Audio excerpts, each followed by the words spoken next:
I'm going to talk about marriage. And today in my lecture, I'm going to talk about forms and changing pattern. But before I go into today's discussions, I will first kind of recap, a very brief recap in terms of what I did in the last lecture, which was on marriage definition and concepts. So to kind of go back to it, we need to have an understanding of what marriage means. And we then kind of try to understand how the definition of marriage as given in the notes and queries definition is not kind of comprehensive, and it kind of leaves out many practices in which could actually be marriages.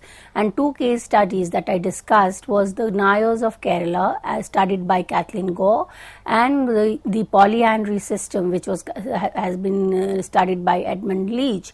And with looking at both the examples, try to understand that there can be no uniform or singular definition of marriage, and kind of marriages can differ and is culturally specific. Now the whole idea of legitimacy, one-to-one marriage and the purpose of marriage has quite kind of differed from society to society. So after trying to have a definitional understanding that it's a cultural specific kind of a practice, we also trying to understand that is an institution which is very significant in society, and it's an institution which has undergone a lot of changes. Or other way in which we can actually interpret is that marriage in the sense were kind of practiced in multiple ways, in multiple forms. This way in which it has been interpreted by religious community, by individual cultural specific, has kind of changed and undergone changes. So one of the ways in which marriage kind of makes a sense to a lot of people is to consider the relation with religion, and in that sense we kind of also understand that the institution of marriage has been a kind of undergoing change. And especially in the context of Hindu marriage, there are a lot of arguments and debates in terms of trying to say that with industrialization, with social transformation, the pattern has changed, and therefore what is kind of an understanding is that marriage as a form of sacrament has kind of shifted to marriage as a contract. Now before we kind of arrive at an understanding whether marriage in today's contemporary society is a form of sacrament or contract, it's very important to kind of understand these concepts. So the two things that I'll be doing in today's lecture is first to try to understand marriage as a sacrament, and I'll kind of take Hindu marriage as a kind of illustration of understanding marriage as sacramental. And the second is to understand marriage as a contract, and also to understand contract law, what is a contract, how marriage can be a contract or may not be a contract. And the second thing that I will be doing is to understand whether, or to answer whether the institution of marriage has actually transformed from being a sacramental to contract. And for my entire lecture, I am making reference to Patricia O'Broy's article, which is marriage not a sacrament or a contract? So I'm basically referring to Professor O'Broy article, where she is going to kind of argue that it is kind of a very difficult and a very thin line between the two, and therefore there is a kind of a double speak. So let us now try to understand marriage, forms and changing patterns. So try to begin with, as I have already said, that it's a fundamental social institution, and whether it be a traditional society or a contemporary society, a Hindu society, an Islamic society, it is kind of something which is in some form or the other found in every society, and at the same time it has been undergoing changes, transformation, not only in the sense in which it is practiced. For this, earlier there was used to be long elaborate celebration, the entire community used to be involved in it. Now we see the duration for such has changed. It can, and there are a lot of ways in which we kind of go into for court marriage or kind of sign a contract. But then there's also the other side where we see they are increasing in the kind of expenditures on weddings and marriage as a kind of also showcase of economic status. So there's a lot of change and a lot of interpretation in terms of marriage. So what as sociologists we need to keep in mind is that we're not going to look at the institution per se, but we're going to look at it in terms of its relations with the economy, in terms of the law, and that is kind of what Patricia O'Broy has kind of done in her article, is the sense that she tries to look into court rulings in terms of how the law can become a way in which marriages has been interpreted. And so in the course of the discussion we'll see that though it was kind of being argued that it's a contract which can be dissolved in marriage, but then the way in which the court kind of gives its ruling was trying to protect the institution of marriage. So that kind of understanding in the sense of protecting the institution of marriage comes from the idea that it is an institution which is inevitable and kind of very significant role to play in society. And we kind of say, and as I've already said, that when we look into marriage in terms of understanding the evolution of society, we kind of put into marriage as kind of evolving from a traditional society having more significance of community level. The consent of the community was very important, but as society moved towards complex society, complex industrial society, the individual freedom, individual consent becomes very important, and therefore the idea emerged that marriage is changing from sacrament to contract. And the first very important thing that which helps us understand the whole idea of sacrament and contract is to look at Hindu marriage law, and especially when the Hindu marriage law kind of got amended and there were a lot of changes in Hindu marriage law, it kind of reflects on the shift from sacrament to contract. And therefore we see that Patricia O'Broy is going to tell us that this model of evolution from sacrament to contract is not actually convincing. And this too is to bring back the debate that when the theorists from a Western perspective were trying to understand social transformation in society, the focus was to arrive at an evolutionary approach, and say kind of an approach which said that society is evolving from a simple society to a complex society, from where the means of production is changing from home-based production to market-based production. Caste as an institution is under changing and class formation is happening. So there were most of these institutions were kind of put up in an evolutionary plane, and many kind of scholars and researchers quite convinced by the evolutionary approach tried to understand marriage also in terms of changing pattern. And the argument that was given was that marriage was changing from sacrament to contract. But Patricia O'Broy will reject this argument, and she will say that in kind of different forms of marriages that we look into, even when we look into Hindu marriage law or we kind of look into other marriages in Islam, Christianity, we see certain elements of both sacraments and contract are kind of prevalent. So that is the main argument that needs to be understood, that yes, change and transformation is taking place, but this change and transformation is not absolute. It's not kind of giving from one type to another type. There's kind of a flow from one to the other, and certain features are kind to be found in every kind of society. So now, as I already said, there's a first task in front of us to understand what sacrament means, or how can we look into, or what are the ideas that help us to understand marriage as a sacrament or marriage as sacramental. So we know sacrament means basically something to do with religion. It is kind of religiously ordained. It is you kind of have a religious sanction behind the union, and that kind of an understanding comes in when we look into the role of marriage. Or again, going back to the notes and query definition, was in terms of the legitimacy of the institution of marriage was coming from the community for the purpose of procreation, and therefore that it kind of had a very purpose in society and community.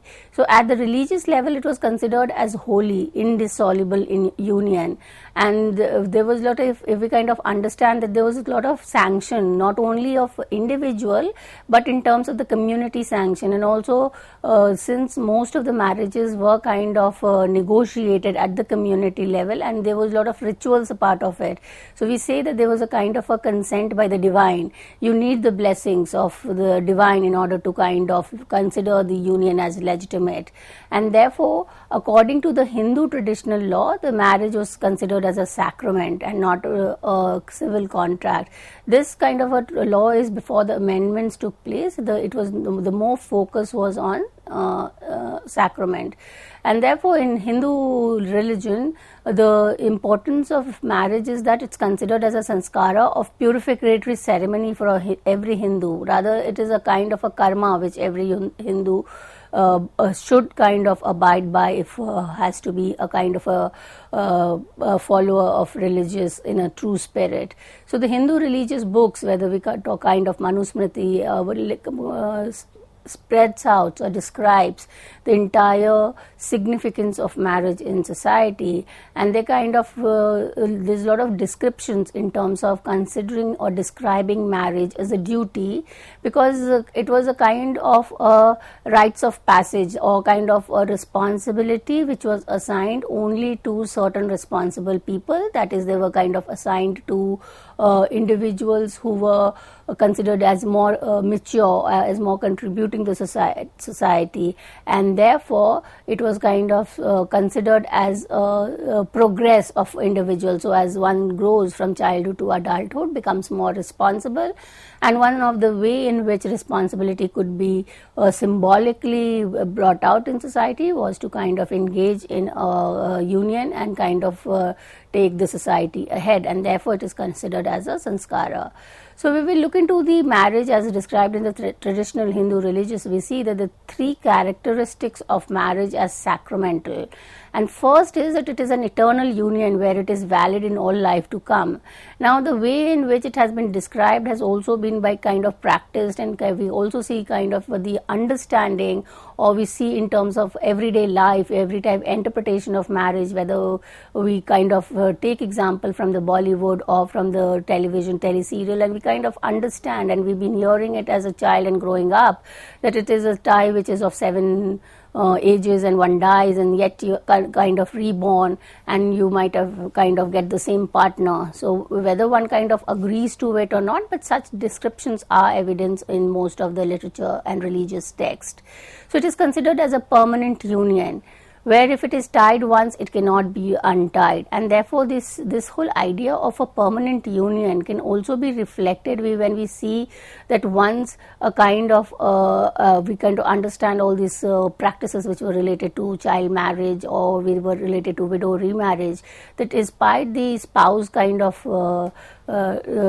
dying, the wife had to perform all these rituals even after the death. Is a whole idea that in Hindu religion the idea is to strengthen the union of marriage as a permanent bond, which once created does not comes to an end. Even death does not kind of break it. So when we look into contract, we'll see this is one idea where sacrament can be differentiated from a contractual union. Also, it is a holy union, and so that's the whole stress is on to consider it as a union which is between two individuals, which is religiously sanctified by community. So even when we look into the Christian law, which was kind of understanding that in Western society marriage is a contract, but even among the Christian we see that the whole idea of grace, or the whole idea of being blessed by Christ, or the whole idea that it takes place within the space of religion, that is, it is a church and the Pope who kind of gives a sacrament to marriage, also kind of helps us understand that even in Christianity the element of sacrament is there.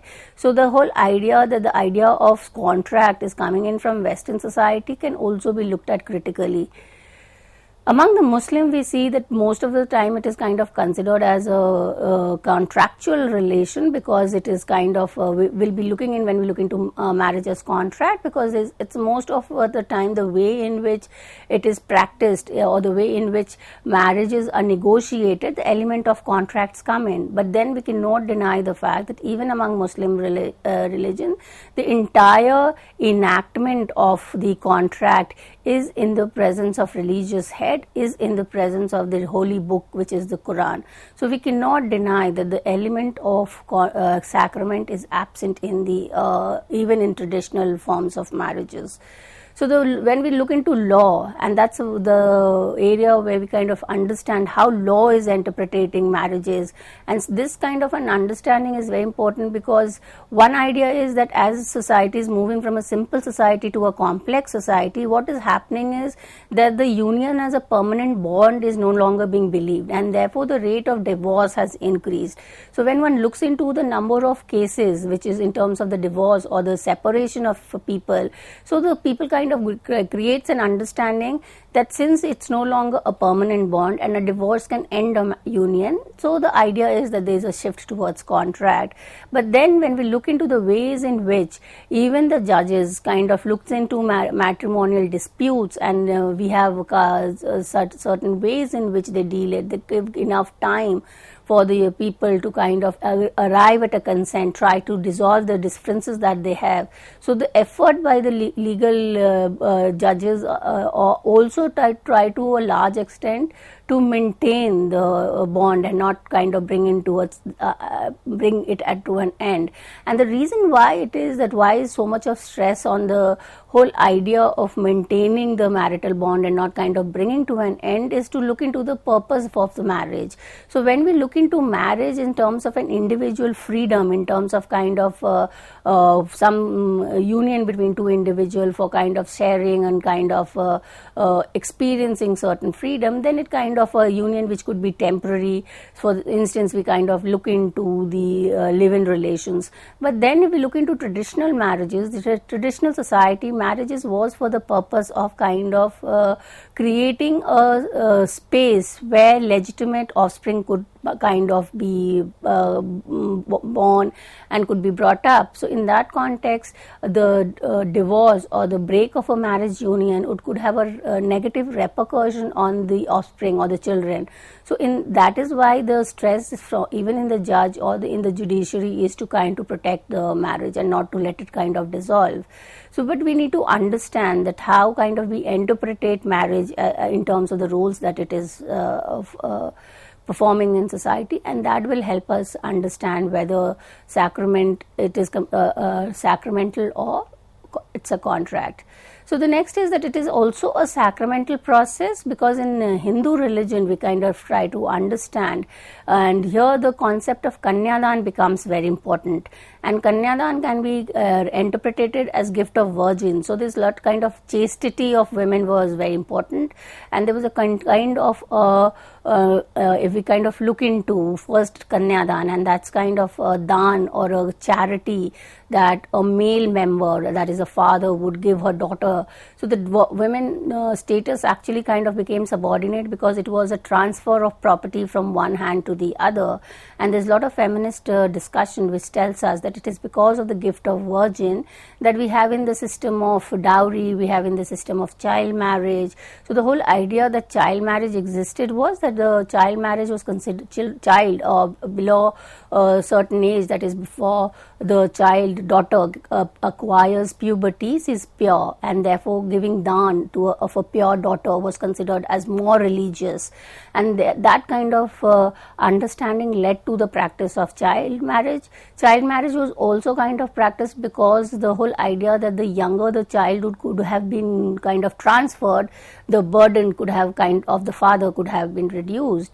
So that's what is kind of that when we look into marriage, we not only kind of understand it in terms of the union or transformation it's happening, it also helps us to understand the gender relations in society.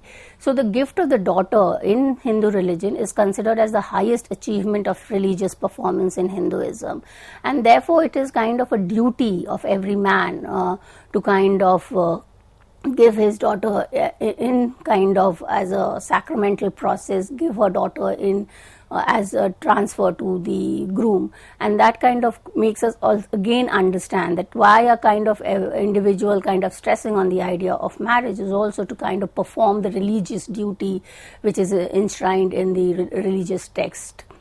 So then when we look into the kind of understanding of Hindu marriage, the idea is that Hindu marriage, the features or when we look into traditional Hindu marriage, its aim was to kind of be dharma, which I've already said, that it is a duty of every individual to engage in a union, procreate and let the society kind of survive. And then therefore praja, that is progeny, and rati, which is pleasure. So this is what is defined in terms of the traditional Hindu marriage as the objective or the aim of marriage. Then we also look into the role of women as wife, and here we kind of understand that the women becomes a kind of a subordinate or becomes a kind of a partner to every religious ceremonies. And if we are kind of very observant in society, we see that whenever there is a kind of a ritual festivals and the conjugal union, which is a husband and a wife performing any religious rituals, it's always the man who kind of will be doing the action. The women will only holding the hand in as a symbolic of kind of being a partner to religious activity. And in Hinduism, it is believed that no religious activity can be performed by individual. So when it is performed by in terms of a union or a conjugal partner, it is considered to be more religiously blessed than kind of done by a single individual. Also, when we look into Hindu religion or Hindu text in terms of how it has been described by a large number of sociologists, there is a kind of a hierarchy in terms of the status that a women in society enjoyed.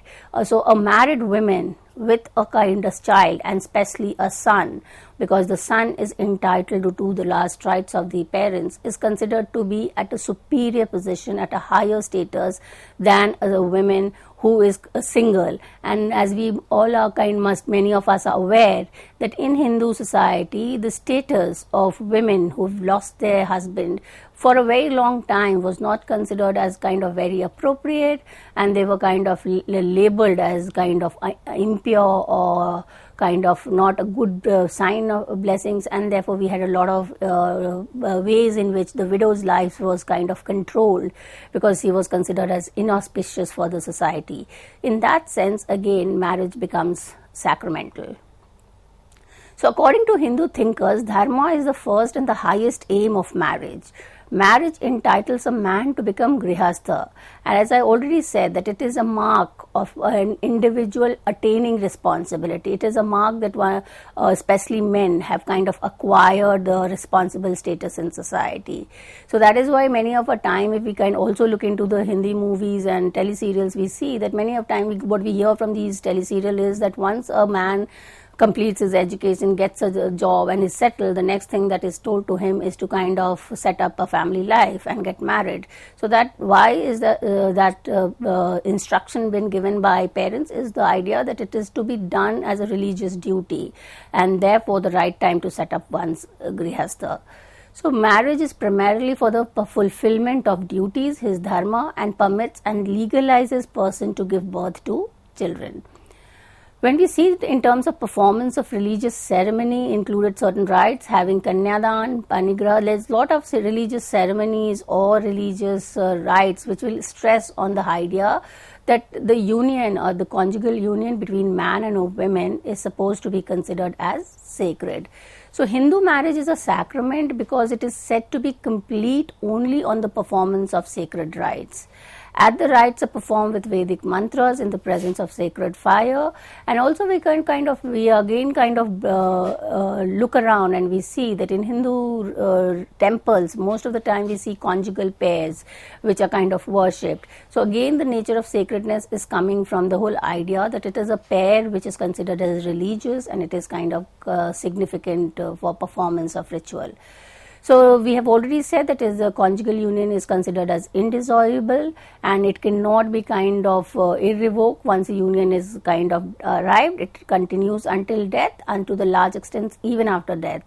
A man performs several sacraments during the course of his life, but for a woman, it is the only sacrament. So this is the most important rituals which is kind of takes place in women's life. And why it is also signified because her chastity, her purity kind of gets legitimized through the institution of marriage. So in terms of also a whole idea that as long as the woman doesn't get married, she's kind of considered to be belonging to no place, because a whole idea that she is some kind of a disposable property which has to be given away in as a dan. So if the marriage does not take place, then there is a kind of an understanding that it's a kind of she is not fit for the society. So a lot of changes are taking place, but yet the central idea of marriage in Hindu religion is considered as a social duty towards family and community, and this little idea of interest and aspiration. So this is very important, that we kind of look into the function that marriage is performing. It is for the function of community and society, and not for our own purpose. So with this, we kind of understand the marriage is a sacrament. With this, I come to an end of the first part of the lecture. Thank you.